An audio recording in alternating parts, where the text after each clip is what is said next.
Ang sabi po dito sa awit 127 verses 3 to 5, ang mga anak ay regalong galing kay Lord. Totoong blessing na sila. Yung mga naging anak ng isang tatay nung bata pa siya, parang mga araw sa kamay ng sundalo.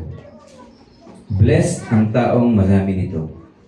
Pag hinarap niya sa korte ang mga kalaban niya, never siya matatalo. Tayo po ay manalangin. Dakilang Diyos, aming Ama, salamat po sa araw na ito. Tunay na dakila ka at ganap sa aming buhay.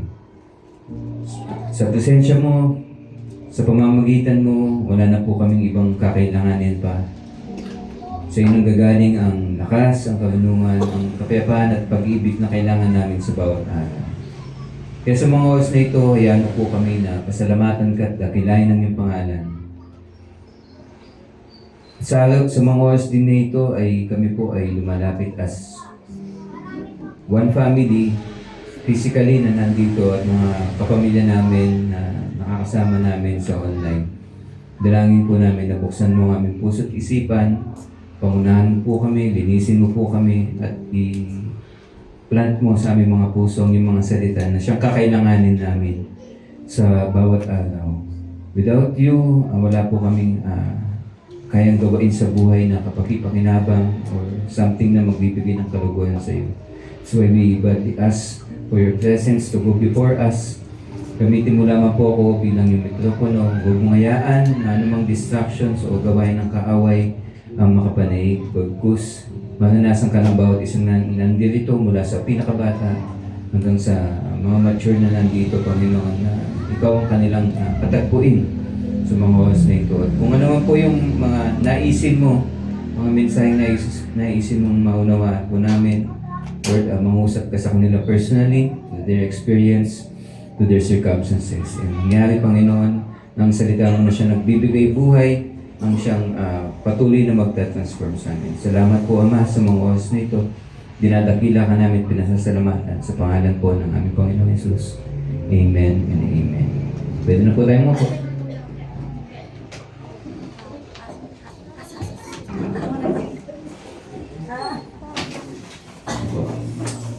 Good morning po sa inyo lahat. Morning po. So, wala po pala kami last week. So, yeah. Isang blessing po na nakauwi kami uli. Parang last na uwi namin, January pa po. So, it's nice na makasama din ng family. And kahit short fellowship lang po, makasama sila sa simpleng mga kainan. And thankful din po ako sa bawat family dito sa church. And alam naman po natin, hindi naman natin ito ginagawa nang sa ganun masabi lang na may service. And we're doing this dahil binigyan tayo ng privilege ng Panginoon na makapag-participate po sa gawain niya. So, hindi po ito something na pinipilit na lang natin gawin. Actually, nakatingin tayo hindi sa dami na nakaupo, nakatingin tayo forward dun sa pinagkatiwala sa atin ng Panginoon, yung mga kabataan, yung bawat isa, na mabuild natin yung church, magtulungan based sa gift na binigay sa bawat isa. So, maging pagpapala yun. Nang sa ganun, patuloy tayo as one body. And nagpapasalamat din po ako sa Panginoon because nung last Wednesday, yun na po yung last class ko sa Bible School. And thankful ako na makakagraduate din. Kasi December pa po yung graduation. Meron pa po akong isa-submit Yung book review po siya, 429 pages yung libro. And yun po yung unang subject na na-miss ko. So, tama yung Bible, the first will be the last. Medyo. Yun yung pinakaunang subject, naging last subject ko po siya. So, hinabol ko po siya. And, yung subject na yon, hulaan niyo po kung ano. Discipleship. So, yung unang subject na dapat na-take ko, hindi ko po siya na-take dahil hindi ako marunong sa Messenger. So, may link na palang binigay, hindi ko po siya nakuha. So, na-miss out yung subject na yun. And, kinailangan ko po siyang i-take ngayong nag-open siya. Tuwing first sem lang po siya ng first quarter lang siya ng taon na offer. So na-take ko po siya ngayong taon and thankful natapos siya and book review na lang. Konti lang naman yun eh. So 1,000 words lang. So yung 429 pages, kung isa-summarize mo ito 1,000 words minimum.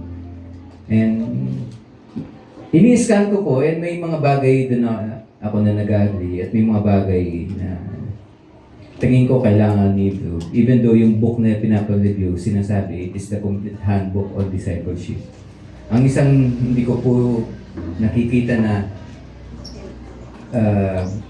naging focus dun sa book is yung tinuturo ng Bible. That from the very beginning, ang number one na nagdi-disciple talaga sa mga kabataan ay pamilya.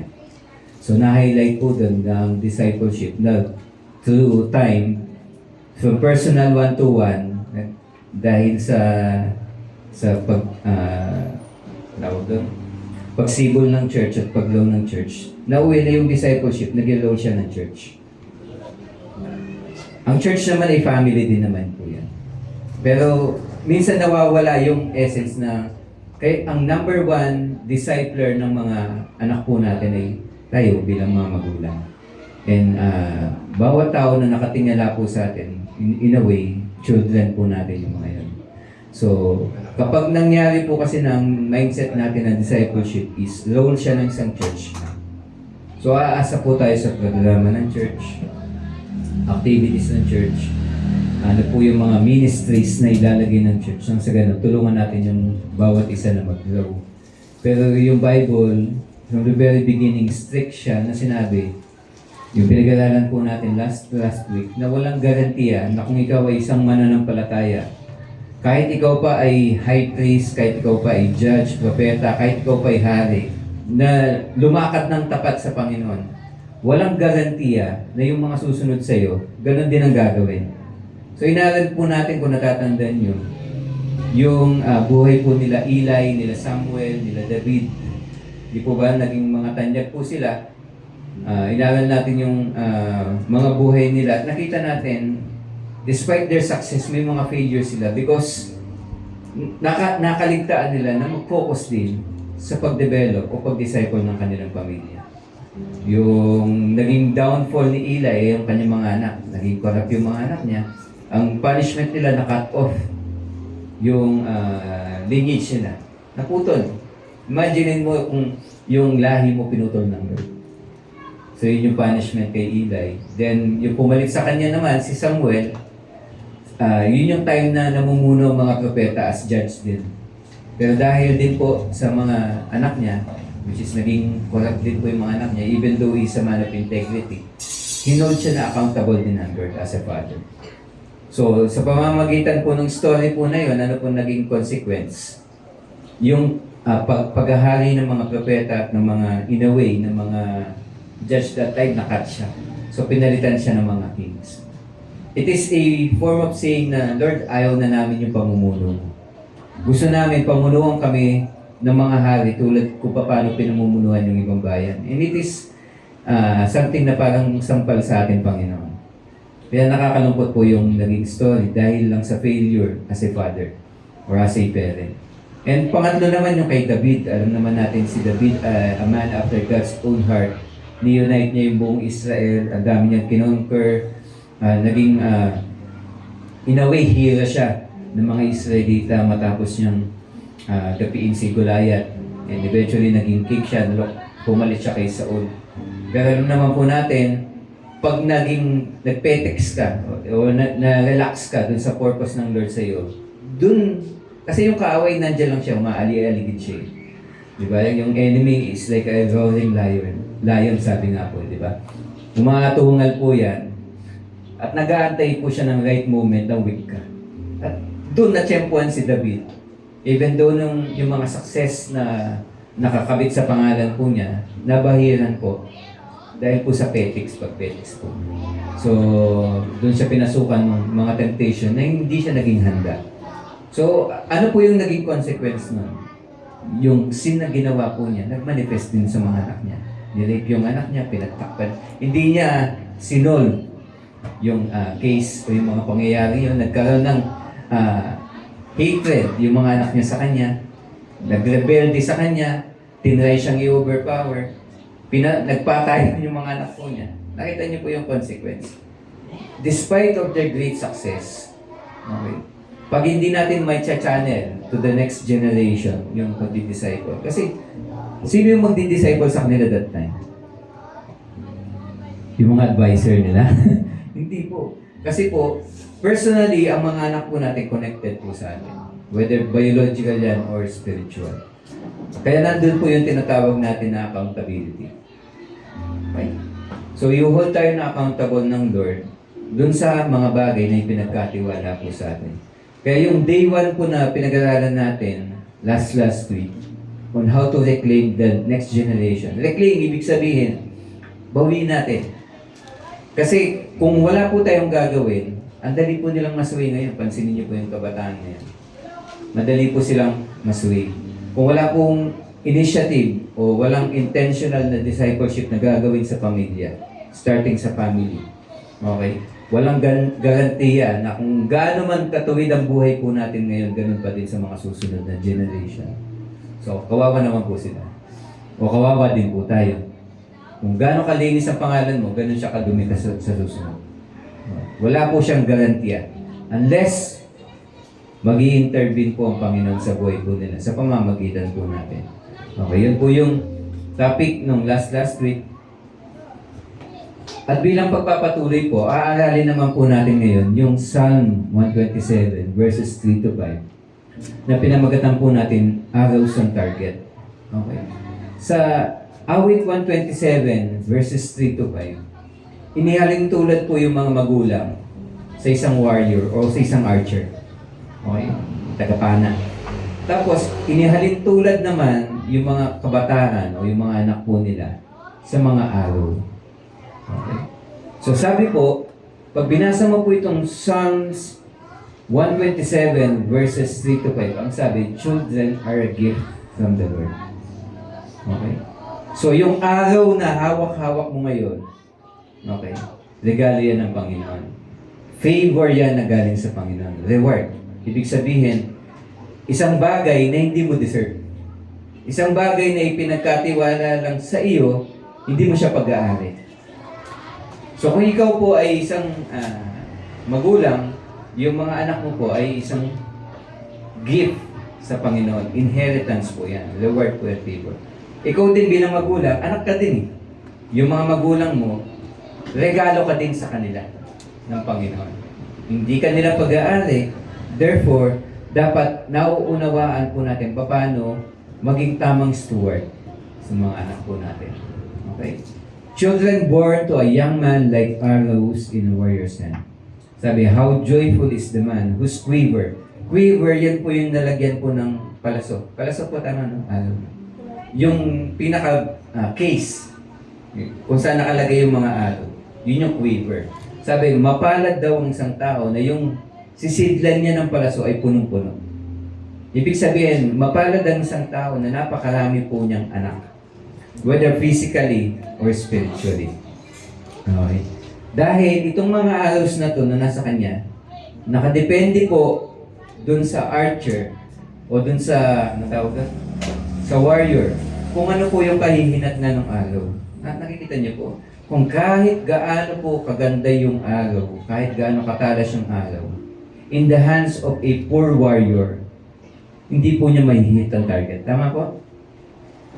Kahit gaano pa kaganda yung instrument na hawak mo, pag yung humahawak na warrior o archer is not capable, o kaya hindi siya direct nakafocus dun sa target po, hindi niya mahihit ang target. Tama po? So, hindi po to labanan ng, ano ba yung discipleship tools o methods na ginagamit ng church? Hindi po siya nakadepende doon. Nakadepende siya sa kung ano yung kakayahan po ng warrior. Okay, yun po yung sinasabi nito. Because Psalm 127 is a chapter in Psalms na tumutukoy po sa kahalagahan ng pagiging isang magulang. Na bilang isang magulang, okay, naunawaan natin last week na walang garantiya. Dahil bilang isang magulang, na in charge po tayo na ihanda, i-guide at i-release yung panan nila. Yung purpose, yun po yung target. So kung bilang magulang, hahayaan na lang natin kung ano yung takbo ng buhay ngayon, sino man yung mag-influence sa mga anak natin, okay lang sa atin. Kung saan man sila nai-influensyahan, saan man yung habits nila nabibuild, wala tayong pakialam. Huwag po nating asahan na tatamaan po nila yung kalooban ng ating Panginoon. Dahil itong Psalm 127, pinapaalalahanan po tayo na tayo po yung warrior bilang magulang. Tayo po yung archer. Okay? Tayo po yung may hawak po sa kanila habang bata po sila. Because the moment na wala na po yung influence mo at mas malakas na yung influence ng environment, ng kaibigan, ng media, mahihirapan na po tayo ituwid sila papunta po dun sa kalooban ng ating Panginoon. And yung mga anak po natin na magiging legacy dapat natin, eventually sila yung sisira na pangalan po natin. Okay? That is why the greatest gift na may bibigay mo sa next generation is yung mga anak mo na itinuwid mo na maabot nila yung kalooban ng Panginoon. Okay? So yung greatest gift na may bibigay natin sa church is hindi yung, syempre yung finances, talents, skills, time, ano na yan given na po yan Pero yung greatest gift na may bibigay niyo po sa mga anak po ninyo at sa mga ibang kabataan po, ay yung pagpapalaki ng maayos sa inyong mga anak. Physically or biologically or spiritually. Yun po yung summary nitong 127. So, kung binigyan ko po kayo ngayon ng isang bow and arrow, isang pana na may palaso, at sinabi ko, sige nga, i-stretch mo nga yung bow at i-release mo. Sa tingin mo po ba, mapapalipad mo yung arrow? Tingin ko, kakayanin mo naman. Pwedeng lumipad dyan lang babagsak, or lumipad siya ng malayo. Pero may sense po ba yung ginawa nyo? Pag sinabi kong, sige, shoot the arrow. Kaya po natin gawin yun. Pero wala po yung sense. Bakit? Walang target. Hindi mo alam kung gaano kakalapit dun sa dapat mong tamaan. Tama po? Kasi marami po sa atin, sige, release lang tayo ng release. Di po ba? Yung mga anak mo natin, sige, okay lang. Matututunan niya din yan balang araw. Okay? Without the proper guidance, para po tayong mga archer, na nagre-release ng mga palaso, ng mga araw, na walang tinatamang target. Pag ganun po tayo sa buhay, kahit anong pong tamaan nila, target na yun. Imagine niyo po kung yung target niyo moving. Nirelease mo yung pana, tinamaan mo dito, tapos yung bilog, lalapit mo doon. Sa tingin mo po ba, anong mangyayari sa'yo? Walang fulfillment po yun. Kasi kung ang isang bagay ay walang specific target, okay, wala kang way to check kung tinamaan mo ba yung tamang target. Alam po natin na yung target na tinutukoy dito ay kalooban ng Panginoon, purpose ng Lord sa buhay ng bawat isa. So kung ang purpose natin ay magbe-base tayo sa kung saan lang natin gustong dalhin yung palaso. Okay. Gusto kong anak, maging mayaman ka. Yun yung gagawin mong target. But is it the will of the Lord? Kasi aanin mo yung kayamanan. Para saan siya? If hindi mo siya may balik dun sa kalooban ng Panginoon, there is a problem. Okay, nagre-release ka ng araw at gumagawa ka ng sarili mong target. For sure, mahihit mo yun Okay? Anyone can shoot an arrow but not everyone can hit the target. So ano po yung itinuturo nitong Psalm 127? Binibigyan po tayo ng key. Sabihin nyo nga po key. Susi. Ano po ba yung susi para ma-hit natin yung target? So ang Psalm 127, gumamit siya ng metaphor. Ginamit niya po yung paglalarawan ng pagiging magulang sa pamamagitan po ng isang archer. At kapag siniyasat po natin kung ano po yung discipline at yung paghahanda na ginagawa ng isang archer, nang sa ganang tamaan niya po yung target, makikita natin na likewise as parents, habang hawak-hawak ko pala yung bow at nasa kamay ko pa yung arrow, I have the privilege the strength, the potential na may ambag ko dun sa halo. Kasi archery is nakadepende po siya dun sa strength ng archer. Okay? Yung bow itself, wala po yung silbi kung walang archer na ihila po ng string.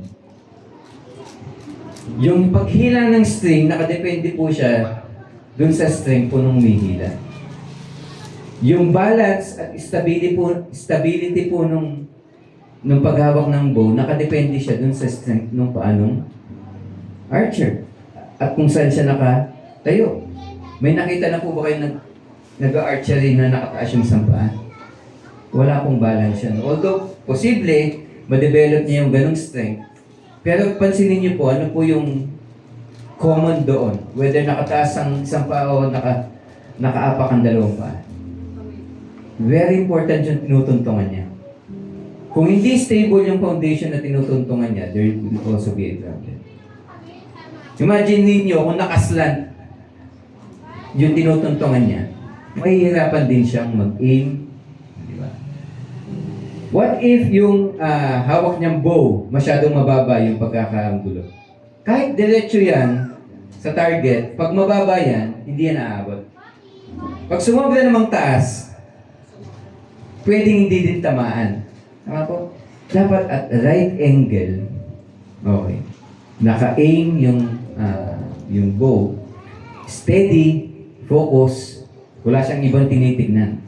Hindi siya nakatingin kay Adrian habang yung bow niya ay nakatutok dun sa target. Pansinin niyo po, for the arrow to reach the target, papansinin niyo po, the basic stance lang ng isang nag-archery, dapat yung archer muna, kaisa siya ng target. Ibig sabihin, naka-align siya sa target. Nakatayo siya on a stable, solid foundation bago niya i-release po yung arrow. Kasi if not, kahit ano pa pong strength po niya, pag mali ang angulo, mali ang tinatayuan, hindi po aabot yung target. So sinasabi po dito na as parents, kailangan po natin yung mga ganong paghahanda, ganong strength, ganong discipline. Kasi wala po tayong ibang ginagawa to prepare our children maliban dun sa kung ano po yung nakikita po nila sa buhay natin. Saan ka ba nakatayo? Ano ba discipline mo? Kasi yun yung mga bagay na pag ginagawa mo siya, ang tawag doon kinetic. Ibig sabihin, ina-act mo. Pero all of our actions, parang ano po yun parang ini-stretch mo yung string ng bow. Tina-transfer mo yun as a form of potential dun sa bata. Potential, ibig sabihin, hindi necessarily agad nagagaya or nakukopya. But it is a lesson na ibinibigay mo sa kanila. Potential. Nang sa ganun, at the right moment, at the right time, nakakailanganin po nila, ikikilos nila yan. Okay. Kasi habang nakastretch po yung bow, yung string sa bow, hindi pa naman lumilipad yung araw eh. Pero yung strength mo, nilipad mo doon sa string. Tama po? Pansinin niyo po. Pero unless nabitawan mo yun, walang action. So sinasabi na as archers, we prepare, we aim, we stand on the solid foundation, and then we release. Okay? At confident tayo na kapag ginawa natin yung mga preparation, guidance, at nirelease natin yung mga anak po natin, alam natin, okay, kung paano natin sila tinrain ng bata, ganun sila paglaki. Hindi, wala kang agam-agam na, nasa malayo ang anak ko, ano kaya ginagawa? Alam mo kung anong ginagawa ng anak mo. Bakit? Kasi bago mo siya nirelease, okay, tama yung preparation, tama yung guidance. Kasi, lahat naman po tumatanda eh. Lahat naman po, even si Adrian, balang araw ito, mag-aasawa to. Okay? So, kung paano siya inihanda, ginaid, inirelease, okay, makikita po yun eventually. At hindi po yun may kakaila. For sure, lahat dadaan naman ng pagsubok, iba't ibang kaparaanan lang po. Pero makikita mo kung paano yung mga tao, yung mga batang inihanda, paano sila kikilos ba ng araw. Nakikita po natin yan sa mga kabataan. Okay. Pag nasundan niyo po yung life ng mga kabataan, makikita niyo kung paano po sila kumikilos. Okay. Ano po ba itong mga 5 keys na to na matututunan natin based sa awit 127 verses 3 to 5? Ano po yung unang susi? Dapat maunawaan daw po natin na yung mga kabataan ay gift. Yung mga anak po natin, physical, biological, and or spiritual, mga gift po yan na galing sa Panginoon. Sabi sa Psalm 127 verse 3, children are a gift from the Lord. Ibig sabihin, hindi sila bagay na binili nyo, hindi nyo sila pag-aari, hindi kayo yung may-ari. They are heritage. Pag sinabi pong heritage, pamana, inheritance. So, ang isang tao nagpapamana, mayaman. Tama po? Hindi din. Minsan kasi, pamana sa'yo, utang. Ganun mo. Pinamanahan ako ng aking mga magulang. Milyones. No? So, yung kalimutan ko lang yung exact verse. Ang sabi, mapalad daw po yung isang tao na pinapamamanahan niya yung anak ng apo niya. Ilang generation ba yun? Anak niya, apo sa tuhod po ba yan? Yung kasunod? Yes. Ang ibig sabihin daw po, kapag yung influence mo is umaabot siya hanggang dun sa apo mo sa tuhod, ibig sabihin you have set the right foundation sa inyong family. Hindi siya enough na tinrain mo yung anak mo. Dapat i-train mo yung anak mo na i-train yung magiging anak niya. Parang masyadong advanced po, no? So, pansinin niyo po sa buhay nila Abraham, bakit po lagi inuulit yun? The God of Abraham, the God of Isaac, the God of Jacob. Pwede namang siyang, ano na lang the God of Jacob or the God of Abraham. Pero bakit siya laging dililing? Dililing siya dun sa unang promise ng Lord kay Abraham. At kung di yun na ipasa ng maayos, okay, yung blessing na yun mawawala. Okay? So, sa atin, pinaprepare natin yung sarili natin, pinaprepare natin yung mga anak natin. But we should also look into preparing them. Na-prepare nila yung mga magiging anak nila at susunod sa kanila. Okay? Because they are inheritance. Kailangan po natin silang may pamana sa susunod na generation. Hindi sila something na binigay sa atin ng Lord na sasabihin natin, ito na ang mag-aahon sa amin sa kahirapan. Okay, huwag yan ang kunin mo. Walang masyadong sahod dyan. Walang masyadong kita dyan. Okay. So, hindi po sila pag-aari natin. At the same time, hindi din po sila burden. Huwag natin isipin na yung mga anak natin, mga pabigat to sa buhay ko Okay, di man lang nagpapasalamat, laging nagre-reklamo, nagre-rebelde pa, naninigaw pa, lumalaban pa. Paano naman naging gift yan? Gift po sila. Okay? Gift sila sa atin ng ating Panginoon at kinakailangan po as stewards. Okay? Kailangan natin maunawaan na kailangan po natin silang i-train. Kung naka-attend na po kayo ng child dedication na kinonduct ng church, lagi natin ginagamit itong Proverbs 22 verse 7. Ang sabi, train up a child. Yung train up po na word dyan is yung word na kaunak. Ang spelling po na tiyanak. Okay? Pero ang basa niya is kaunak. Ang ibig po sabihin ng train up ay dedicate. Okay? Ibigay mo sa Panginoon yung anak mo. Ano pong ibig sabihin nun? Kung ano po yung image ng Lord, okay, yun yung ibigay mo sa Kanya. Kung ano yung karakter ng Lord, yun yung i-impress mo sa Kanya. So as parents, magagawa po natin yun kung yung imahe ng Lord nasa atin. Kasi tayo po yung physical na nakikita ng mga anak natin. Para sabihin natin na lumakad ka sa salita ng ating Panginoon, dapat makita sa buhay natin. Yun yung form of dedication. Hindi siya something na parang, sige nga po, dedicate ko po itong anak ko, i-bless niyo po ng sa ganun. Makasama na siya sa family ng ating Panginoon. Hindi po siya one-time event. It is a commitment po, yung dedication. Kaiba po yun sa baptism. Na parang pag binaptize ka, na you belong to the family ng ating Panginoon. Ang ini-emphasize po sa child dedication is yung commitment mo na pinagkatiwalaan ka ng Lord as a parent. I-dedicate siya sa Panginoon. Okay? Hindi ibig sabihin po nun ilagak niyo sa church at maging mag-serve sa church sa lahat ng ministries, hindi po. Okay? Ipakita niyo sa kanila paano po yung ibig sabihin ng paglakad sa Panginoon. Yun po yung unang-una.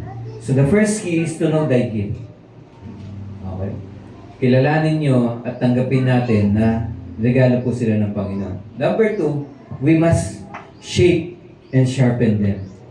Alam niyo po, ang isang archer, hindi lang po yan basta-basta tumitira ng palaso o nagre-release ng palaso.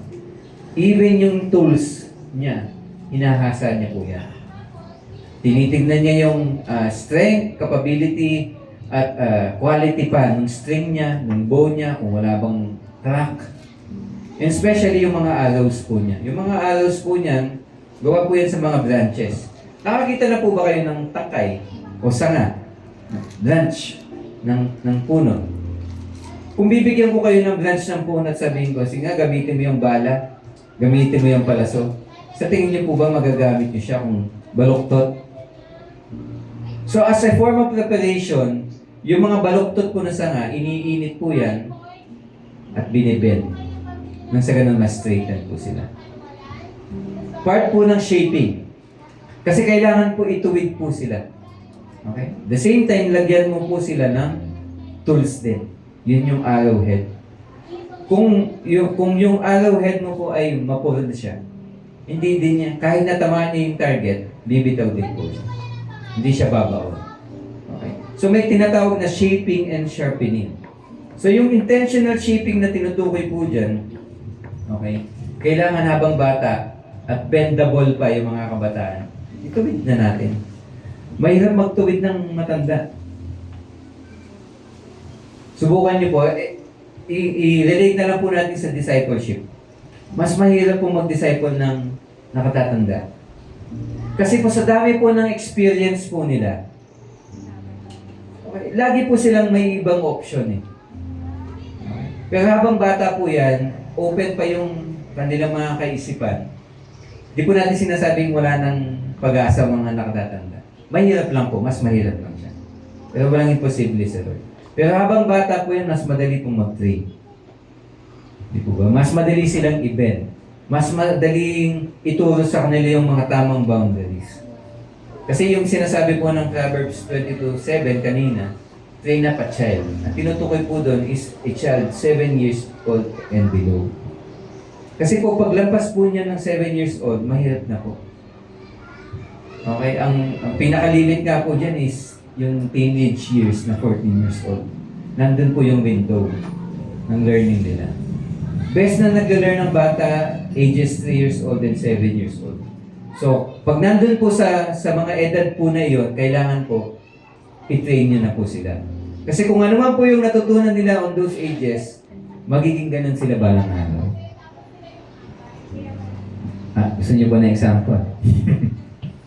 Tingnan nyo po yung mga habits po ninyo. Saan nyo po napulot yan?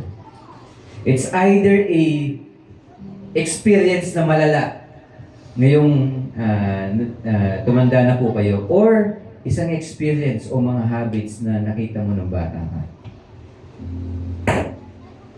Pag may nakita po kayong piso or 5 piso o 20 pesos na nakalapag sa may divider o sa mesa ninyo sa bahay at may anak kayo, sa tingin niyo po ba yung anak niyo kukunin niyo o hindi? Depende po kung paano niyo po tingin. Sa amin po kahit piso yan walang kukuha. Hindi dahil wala ng value yung piso. Nung mga bata po kami, tinrain po kami na pag hindi sa'yo, huwag mong kukunin. Kahit piso lang yan. Okay? So natutunan namin yung value ng pagiging matapat. Kaya pagtanda, hindi na mahirap. Hindi na mahirap na bawal mangopya. Kasi ganun din po yun eh. Pag kumuha ka ng hindi sa'yo, kahit gaano pa yung kalit, Lord, isang question lang naman ang kinopya ko eh. Nag-review naman ako kasi ito, hindi ko na-review, kaya kinopya ko na lang. Lord, kailangan ko yun kasi Para matulungan yung parents ko nang sa ganun, di mawala yung scholarship ko. Wow, ginamit mo pa yung pagtulong sa magulang. Pag nanakaw pa din yun, kasi nangopya ka. Pero kung habang bata, pansinin mo yung mga habits na tinetrain mo, sineselebrate mo sa iyong anak. Kung yung mga habits na yun ay good habits, dadalhin niya yun hanggang pagtanda. Kasi foundation yun eh. Yun yung mga parang hollow blocks na iniipon mo, natutungtungan niya. Kung yung hollow blocks na yun ay mahina, marupok, pagtungtong niya, hindi tutumba din yung anak. So intentional shaping is very important. Kasama po dyan yung pagtanggal ng mga wrong influences. Okay. Habang bata po sila, tanggalin natin yung mga bad influence. Hindi ko po sinasabi na habang bata, huwag mong bigyan ng cellphone. Kasi minsan, no choice ang magulang. Di po ba? Pag busy at kailangan po muna maging iwanan yung bata o bibigyan ng cellphone. Kaya yung bata, lalabo yung mata. Tapos yung bata, biglang maririnig mo, magmumuna siya. Wala naman nagmumuna sa bahay.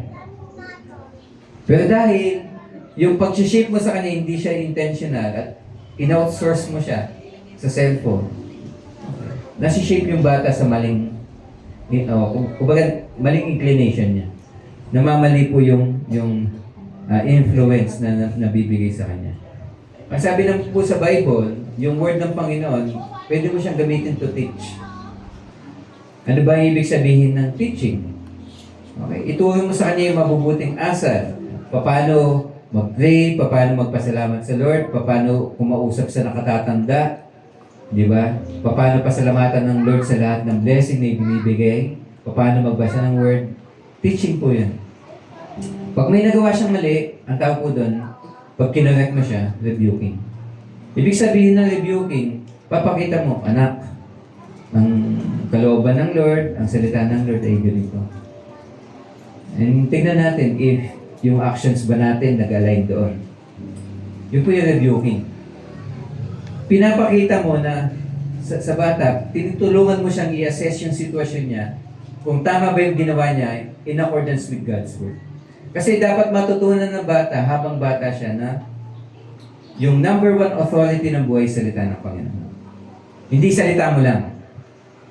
Kasi dapat may ipakita mo na ikaw mismo ang authority ng buhay mo, salita ng Panginoon. In the same manner, tulungan mo siya na gano'n. Na i-assess niya yung sitwasyon niya na kung align po yun sa salita ng ating Panginoon. Rebuking po yun. At kapag nagkamali siya at mali ang tinatahakan niya, you can correct. Yun naman po ang correction. It's either you must discipline. Kailangan ng palo-paluin. Hindi yung, usoktan ng anak ko, mahal ko siya. Hindi mo siya mahal kasi hindi mo siya pinalo. Kung kailangan siyang paluin. No. So tama yun, dinidiscipline kasi love, di ba? O nagsumbong na. O, tawag po doon correction. Kasi ang motivation ng correction ay love. Tatandaan niyo po, inuulit ko. Hindi po pagmamataas o pag-exercise ng authority. Ang pundasyon ng discipline at pagtutuwid, love. Yun po yung foundation. And syempre, para hindi na maulit, you must train. Kasi hanggat hindi nagiging habits yan, pag nagkaroon ng distractions o maling influence, madaling masway. Kaya yung Bible sinabi, yung the Word of God is useful for teaching, for rebuking, for correcting, and training in righteousness. Okay. Lahat po yun ginagawa ng Word. At kailangan po as parents, tayo po yung maging kasangkapan ng Lord nang sa ganun, may pass on natin yun sa ating mga anak. Okay? We must be intentional in shaping them and we must sharpen them through discipline. Pero hindi po yun sapat. Tatandaan po natin na kung ano lang po yung nakikita po sa atin, yun lang po yung most na matututunan talaga nila. That is why yung third po na lesson po dito, in shaping and sharpening them, we must fletch them with thy faith. Ano po ba ibig sabihin ng fletch? Fletch po yun po yung paglalagay po ng feather dun sa palaso. Kapag yung palaso po, ang design po kasi po ng arrow kahit na nakikita po yung matigas yun, nagbe-bend po yun. And the moment na in-stretch mo po yung bow at nirelease mo, yung impact po nun, yung lakas po ng pagpitik po ng string. Okay. Ang nangyayari po doon, yung arrow mo, nagbe-bend siya. Hindi mo siya nakikita, pero pag in-slow mo yun, nagbe-bend siya. So kung wala po yung feather sa likod, wala pong babalansi sa kanya. It's either lilihis lang po yan, okay? Or hindi po siya lilipad ng maayos. Yung purpose po ng fletching is recognizing na kapag nirelease mo na siya, nandyan na yung iba't ibang challenges. Sa araw, ang challenges niya, gravity. So kung kahit gaano siya kabilis, kahit gaano siya kalakas lumipad yung palaso, nandyan yung gravity, tutulak siya po ba? Tama? Nandyan din po yung tinatawag na air resistance. Okay? Kapag may malakas na hangin, papunta dito sa kaliwa, okay, pwede siyang sway. Hindi niya din maaabot yung target. That is why, yung feather na yon, ang purpose niya, is stabilize. So kung magbe-bend niya ng konti, dahil po dun sa feather sa likod, i-stabilize niya. Kung lumiis man niya ng konti, tutuwid dyan pabalik. Walang, ang tawag po nila doon arrow's paradox. Walang nag-shoot ng araw na diretso lang sa target. Ina-anticipate nila na may pagsubok, may hangin, may gravity. That is why, pagpapansinin niyo daw po, yung mismong mga nag-shoot ng araw, hindi po yan nakadiretso sa target, nakalihi siya ng kaunti. Based sa galaw ng hangin, based sa tansya nila dun sa layo, okay? Anong impact ng gravity? Kasi kapag mas malayo, kailangan mas itaas mo. Kasi kapag mababa po yun, parabolic po yan eh. Pa-curve siya na ganun. So kapag medyo mababa yung angulo po niya, mababa yung bagsak, mas malapit siya. Kung mas malayo ang target mo, mas kailangan mong taasan. Para yung angle po niya, aabot po dun sa target. So, role po ng isang magulang na part ng sharpening and shaping is kailangan i-prepare mo yung arrow itself na meron siyang feather. Okay? Yung faith natin, okay, parang ano yun eh, yung kanta na Wind Beneath My Wings. Di po ba? Kahit nirelease mo na yung anak mo, hindi nawawala yung pagiging magulang. Tatandaan po natin yun. Kasi, sinasabi sa Bible, dadating yung time, lilisan yung mga anak nyo, mag-aasawa, bubuo ng sariling pamilya. Pero yung faith na iniwan nyo sa kanila, parang feathers yun. Kasi posibleng dumanas sila ng pagsubok. Pero kung yung pananampalataya nyo sa Panginoon, na-impress nyo sa kanila, nagiging feathers yun.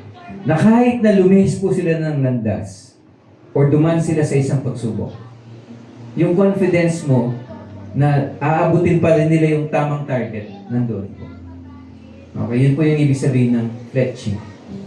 Okay? Sineshape mo po sila, nilalagyan mo ng tamang feathers, nang sa ganun, umabot po sila sa destination. Number 3, very important po ito na maging firm and focus. Inaral natin kanina kung ano po yung importance po nung proper stance. Okay? Ang proper stance po ay tumutukoy sa pundasyon na tinatayuan mo sa buhay. Yung values. Kung ano yung, pag sinabing values, ito po yung mga core na tinatayuan mo sa buhay. Ano bang, pag sinabing values, from the word value, ano bang mahalaga sa'yo? Kasi kung anong mahalaga sa'yo, yun yung nasa heart mo. At kung anong nasa heart mo, yun yung lalabas sa'yo sa buhay mo. So if the Word of God is not, hindi siya yung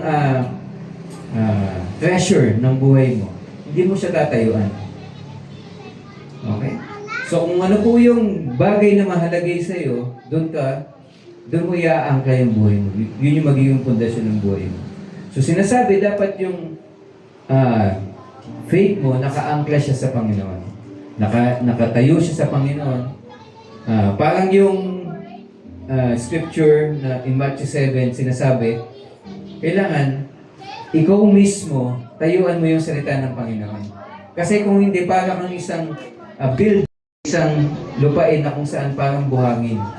Na kapag dumaan ng flood at dumaan ng malakas na bagyo, madali kang tutumba. Bakit? Yung tinutuntungan mo kasi marupok siya. Hindi siya stable. But a wise builder knows na the more na tumataas at lumalaki po yung house na binibuild po niya, mas kinakailangan niya ng mas matibay at mas malalim na pundasyon.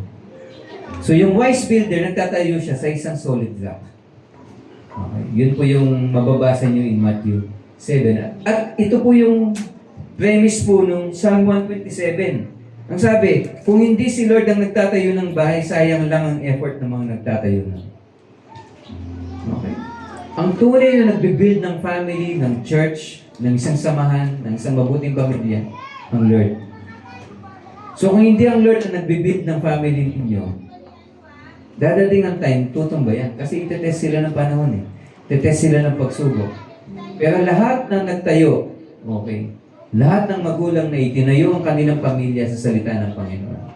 Kahit anong pagsubok yan, mananatili silang nakatayo. Yes, hahagupitin sila ng malakas na bagyo. Babahain sila, pero mananatili po silang nakatayo. Yun po yung difference naman. Proper stance is not enough kung walang proper habit. Sa tingin mo, kahit nakatayo ka, if you do not exercise your faith, okay. Kahit hawak-hawak mo yung book, kung hindi mo in-stretch yan, walang effect sa'yo. Tama po? The moment na may bibigay ka lang sa iyong anak, if you stretch yourself, kapag in-exercise mo yung anumang strength na meron ka, translate mo yung wisdom na yun into action. Kasi that is the only way na maibibigay mo yun sa iyong anak. Hindi mo siya marirelease na hawak mo sa isang kamay yung bow, pero yung string hindi naka-attach at hindi na-stretch para magkaroon ng enough power na ma-release mo po yung anak mo. Okay. Kailangan po ng tamang habits. Okay? Firmness is one time. It's not one time. Yung tinutukoy po dyan na firmness, it should be a habit. Okay? You must build yung strength na yon by your daily actions, daily choices. Okay? The same time, yung firmness na to, nangangailangan din po ng tamang focus. Okay? Nakafocus ka sa target, but at the same time, marunong ka rin magbasa ng panahon. Okay? Marunong ka magbasa ng mga influences ng anak mo. Okay? Kaya yung tamang anggulo, dapat ibigay po natin sa kanila. Tamang celebration, dapat ituro natin sa kanila. Okay lang na i-celebrate yung kagalingan nila sa school, kung nagiging with honor, with highest, or with high honor man sila. Pero dapat i-celebrate din natin sa buhay po nila kapag may nagagawa silang mabuting mga habits or character. Kapag tumulong sila sa kapwa, celebrate natin. I-acknowledge po natin. Kapag nagpo-po and opo sila, i-acknowledge po natin. Para makita nila na, importante pala yon. Kasi kung ano yung nakikita nilang values natin, ganun po sila kikilos. Kapag pinapagalitan nyo sila dahil kahit binibigay na nila yung best effort nila, lagi silang mababa sa ganitong subject, pinagagalitan nyo. Laro ka ng laro kasi. Wala man lang appreciation na nakita nyo pala, hirap na pala talaga yung bata. So makikita ng bata, ang importante pala talaga yung grade lang. So iisipin niya na yung value niya nandun. So kung hindi niya talaga maabot yun, iisipin niya, I'm a failure. Pero kapag nakikita ng bata na yung valuable sa iyo ay yung mga good values, doon niya bubuuin yung buhay niya. So dapat careful tayo dun sa pag-aanggulo sa mga anak natin. Kasi iba-iba po yung bata, unique po sila. Minsan kailangan mo maging maluwag, minsan kailangan mo magigpit. Okay? It is an art din. Okay? Malalaman mo yun if nagiging aware ka din sa sitwasyon na ginagalawan ng mga anak po natin. Hindi pwedeng, ito kasi ginawa sa akin nung bata ako ganito ako diniscipline, therefore, ganito din kita didiscipline. Hindi siya in a way, hindi niya ma-achieve yung same effect kasi magkaiba po, ang layo na po ng panahon noon, tsaka panahon po ngayon. Makalayo po.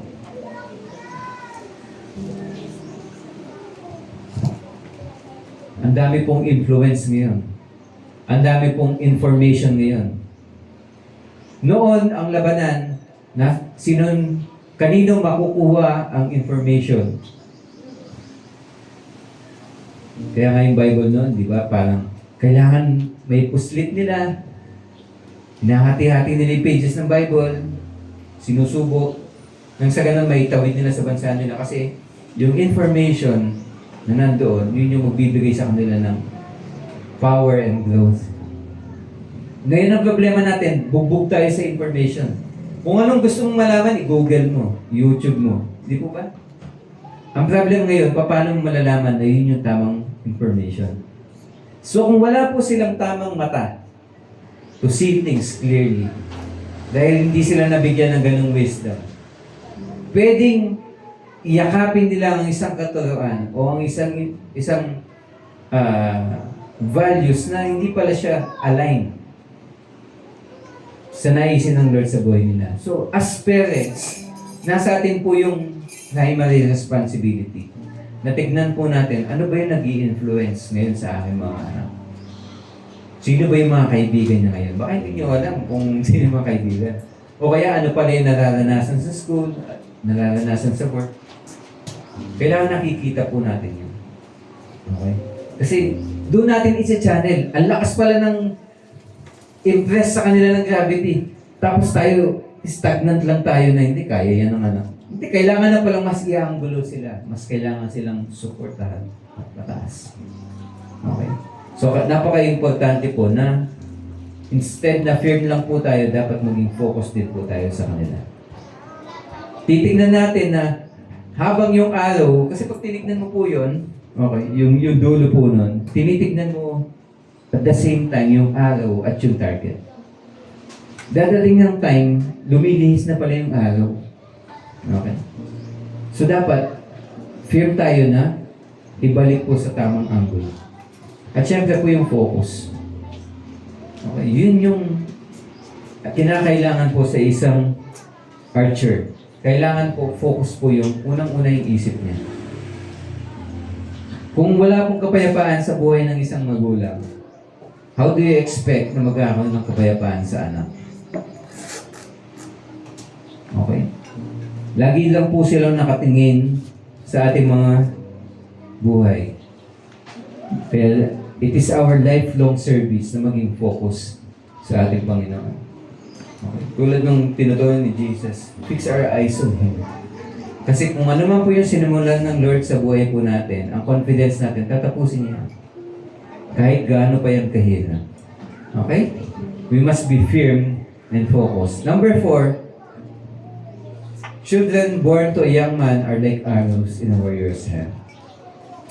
Kahit gaano yung pagtayo mo, kahit gaano ka ka-focus, at kahit gaano ka-strong yung pag-stretch mo ng string, kailangan mong bitawan. Kasi kung hindi mo binitawan ng iyong anak, okay, hindi niya mag-fulfill yung nararapat na purpose niya. Okay? Na inilagay sa kanya ng Lord. And in doing that, may pain. Okay? Common po siya na sinasabi ng mga nag-archer na kapag nirelease mo po yung arrow, pipitik po yung string. Tinatamaan po sila.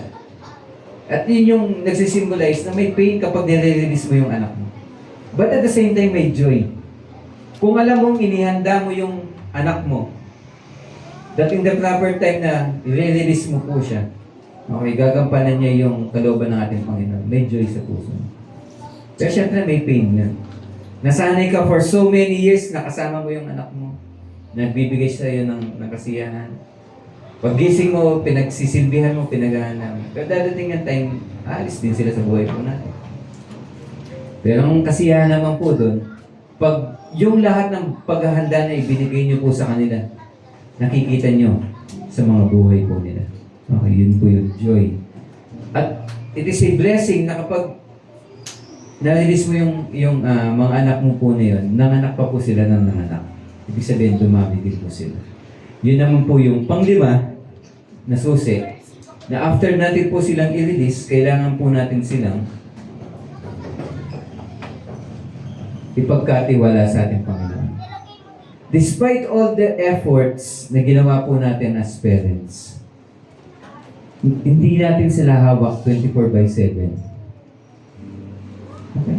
Hindi natin mamamanduhan yung magiging experiences po nila sa buhay.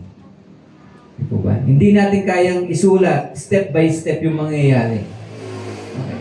Kaya the moment that we release our children, okay, hindi po dapat nawawala yung tinatawag na gratitude.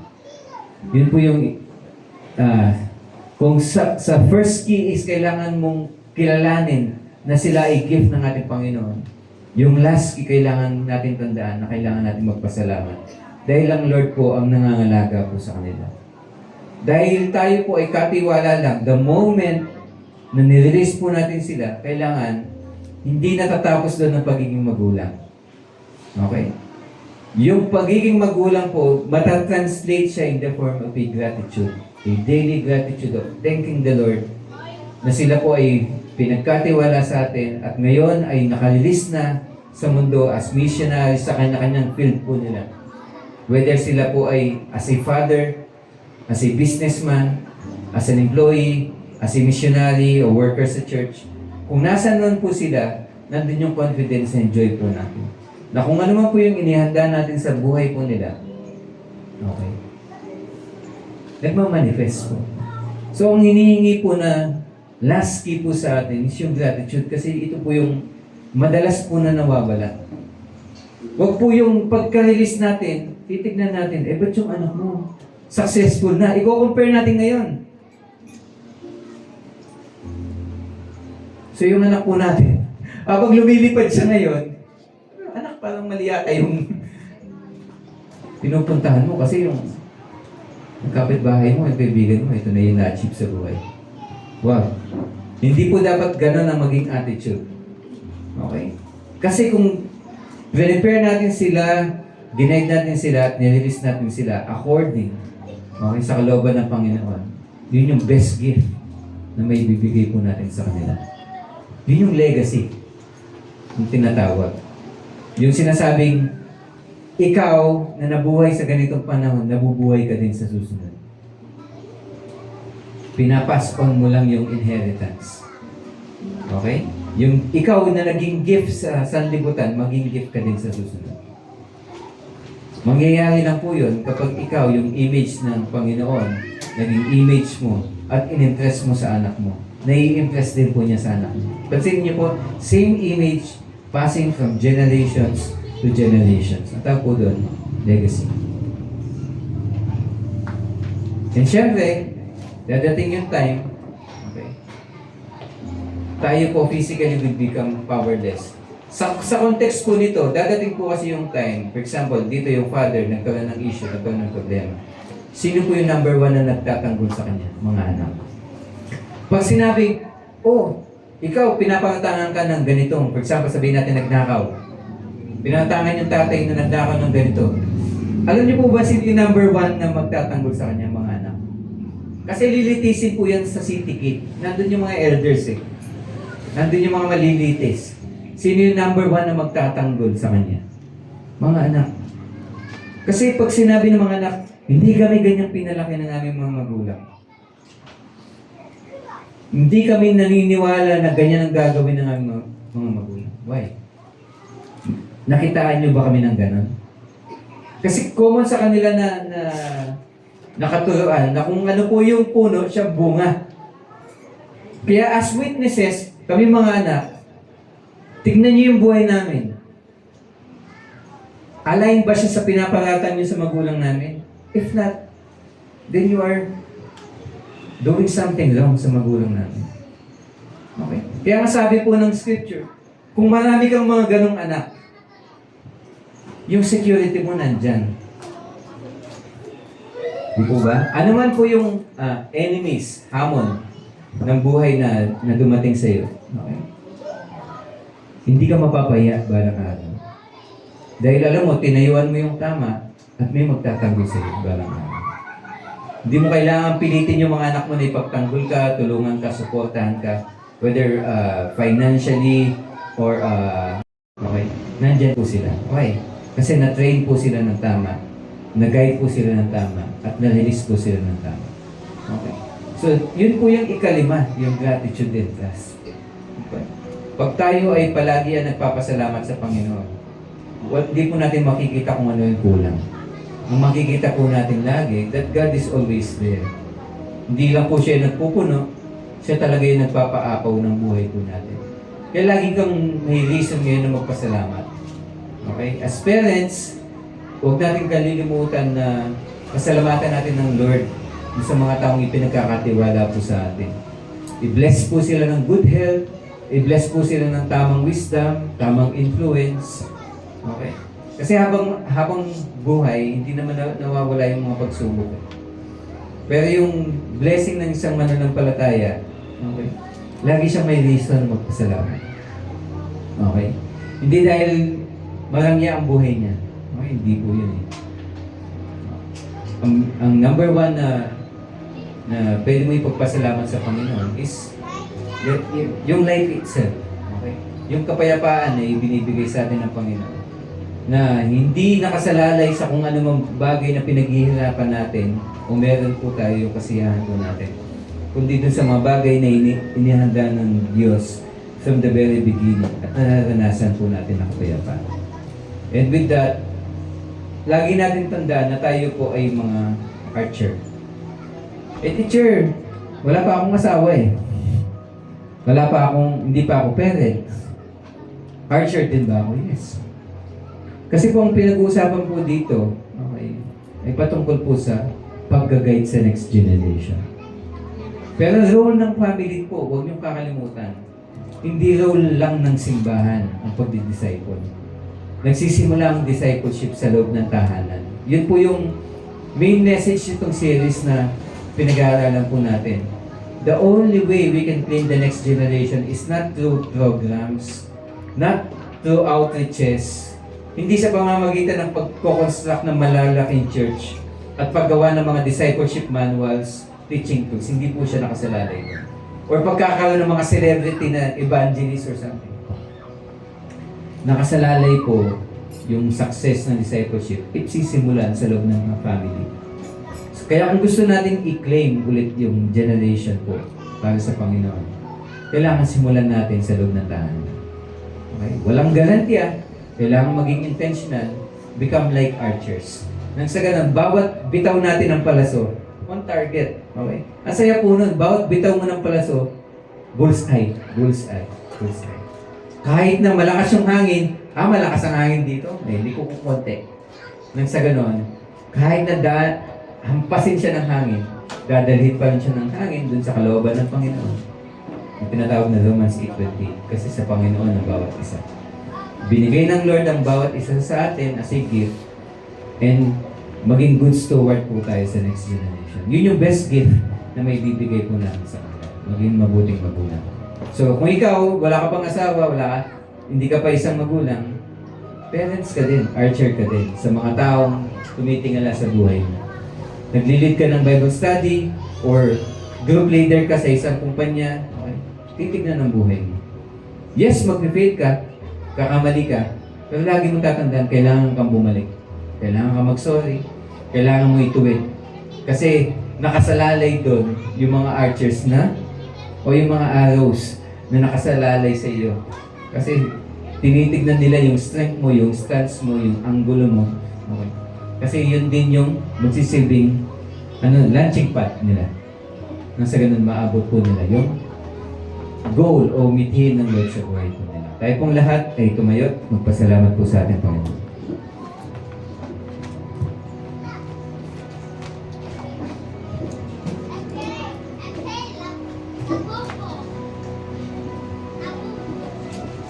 Let us pray po. Dakilang Diyos, aming Ama, salamat po sa pagkatalam po namin ang puso mo ay para sa iyong mga anak.